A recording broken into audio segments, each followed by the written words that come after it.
Welcome to AI Book Highlights. Hello. Today we're exploring Donald Miller's Hero on a Mission, A Path to a Meaningful Life. Yeah, a really interesting one. Definitely. And we're not just summarizing. Our goal is really to pull out those core principles that you, the listener, can maybe use to craft a more intentional story for your own life. Right, think of it like the actionable highlights. Exactly. What's great about Miller's approach is he taps into that, fundamental desire we all have to live a life that actually matters. Mhm. And he uses his own journey, plus insights from people like James Allen and Viktor Frankl, to give a pretty concrete framework. So less abstract philosophy, more Yeah, practical steps. that's the idea. So today we'll break down some key principles from the book and try to translate them into things you can maybe start thinking about or even doing right away. Okay, sounds good. So where does he begin? I remember the concept of authorship being pretty central. It really is. He starts with this powerful idea, echoing James Allen, that we are the authors of our own stories. We're not just, passengers being carried along by fate. That's a big shift in perspective for a lot of people, I think. Huge. Because if you believe you're just sort of passively receiving whatever life throws at you, well, it can leave you feeling pretty powerless, right? Yeah, stuck. Miller argues that, look, even if fate or external forces do play a role, actually believing you're the author, acting like the author, that's just much more useful, more empowering. He talks about his own experience with this, doesn't he? Feeling unhealthy and kind of lost. Yes, exactly.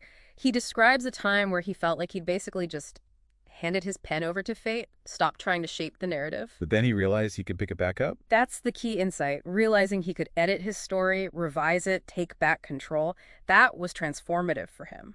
And that offers hope, doesn't it? Suggests that if you're tired of your current story, maybe feeling stuck yourself. You can rewrite it, it's not fixed. Okay, so authorship is step one. Where does he go next? Well, building on that, he talks about the different roles we tend to adopt within our own stories. He outlines 4: victim, villain, hero, and guide. Right, victim, villain, hero, guide. And his point about the victim role is interesting. He says, look, sometimes we are victims of circumstance. Temporarily, we need rescue. Sure, things happen. But staying in that victim mindset, defining yourself by it, that prevents any forward movement. You're essentially waiting for someone else to write the next chapter. And the villain. That's not necessarily like mustache-twirling evil, is it? No, not always. He describes villain energy more subtly. It's often about trying to make yourself feel bigger by making others feel smaller. Okay. Driven by insecurity. Often, yeah. Miller's quite candid about recognizing that in himself, times when he belittled others because he felt insecure about his own progress. It's a dead end for a meaningful story. So, victim keeps you stuck. Villain derails you, Yeah. which leaves the hero. The hero is the one who accepts the challenges, who acts with agency, with courage, even when things are tough. And the guide, presumably, helps others. The guide is often someone who has been the hero, learned something, and now helps others on their journey. But the focus initially is on embodying the hero in your own story. So the crucial first step is figuring out which role you're playing now. Exactly. Honest self-assessment. Miller talks about his own struggles, feeling like a victim, even feeling inadequate next to people with British accents, which is kind of funny. Okay. And later seeing his own jealousy manifest as villain energy towards his roommates. Recognizing those patterns is vital. Because no amount of life hacking or editing around the edges is going to work if the main character is fundamentally flawed or stuck. Precisely. You need the right protagonist before you can write a great story. Okay, so we've got authorship, we've got the roles. Yeah. What about meaning itself? That's central to the book's promise. Absolutely. He tackles this head on. Miller recounts this intense experience he had on a cross-country bike ride. Oh yeah, I remember that part. He felt this deep sense of meaning, shared ambition, challenge, incredible scenery. It was powerful. But it didn't last. Nope. Once the ride was over, the feeling faded. And this leads him to Viktor Frankl. The author of Man's Search for Meaning, Logotherapy. Exactly. Frankl talked about the existential vacuum, that sense of emptiness that can hit, sometimes even after achieving something big. So how does Frankl, and by extension Miller, suggest we find or create meaning? Is it just about having big goals? Not solely. Miller pulls from Frankl's idea that meaning often comes from 3 main sources. First, taking action through work, through deeds, creating something. Okay, doing stuff. Second, experiencing something or someone captivating, could be love, beauty in nature, art, something that pulls you outside yourself. Connection and appreciation. And third, maintaining an optimistic, or maybe better put, a courageous attitude toward unavoidable suffering. Finding meaning despite hardship, not just in its absence. That's powerful. So meaning isn't just a belief, it's an active state. It's an emotional state experienced in motion through engagement with life. Miller suggests you reflect. Think about times you felt restless or aimless. Were any of those three elements, action, captivating experience, attitude towards suffering, missing? That's a good reflective question. It often feels like purpose, right? Like your life connects to something larger. That's often how it manifests, yeah. A sense that your story plays a role. Okay. Now, this connects to another interesting point Miller makes, which is about wanting things. Sometimes there's this idea that we should suppress desire. Right, like desires are somehow base or unspiritual. Miller pushes back on that. Also, He argues that a hero needs a desire, a story needs a driving force. Think about any good movie or book, the protagonist wants something. true. Otherwise, nothing happens. Exactly. And he suggests that our innate desires to create, to learn, to connect, maybe even for security or recognition, aren't inherently bad. They're fuel. Even the less noble ones. He mentions wanting not to be poor, driving him to start his business. Yeah, and that business ended up helping a lot of people. His point is that motivations are often mixed. Very few big things get done out of purely selfless motives. Hmm. The key, he argues, isn't to eliminate desire, but to consciously channel those primal drives, the need for survival, status, connection, towards creating something positive, something beneficial. So don't wait until you're perfectly enlightened to start living your story. Definitely not. Living the story, pursuing those channeled desires, that's what transforms you.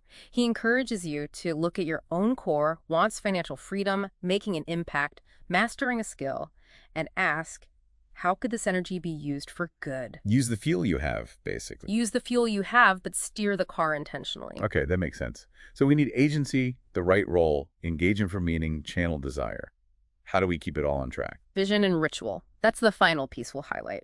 Miller stresses the importance of actually defining the life story you want to live. And he has that. Slightly morbid but powerful exercise, right? The eulogy. Yeah, writing your own eulogy. It sounds heavy, but the idea is to clarify what truly matters in the long run. What impact do you want to have made? How do you want to be remembered? It acts like a filter for decisions now. Precisely. If you know the end goal of the story, it helps you write the current chapter. And he combines this long-term vision, the eulogy, with shorter-term visions, like 10-year, 5-year, 1-year goals. Creating narrative traction, he calls it. Exactly. That's a great term. It's about building momentum. Your daily actions and shorter goals should consistently pull you towards that bigger eulogy-level vision. The long-term gives direction. The short-term creates movement. The ritual part. That's about reinforcing it daily. He's a big believer in a morning ritual that includes reviewing your life plan, your vision. Just keeping it top of mind. Yeah, it keeps you aligned. It reminds you of the story you're trying to write before the day's chaos takes over. Miller credits his own morning routine for a lot of his success. It's about intentionality then. Regularly checking in. What story is my life telling right now? Is it the one I want? Exactly. What questions is your life asking you, and how can reviewing your aspirations help you answer them? Okay, that covers the main highlights really well.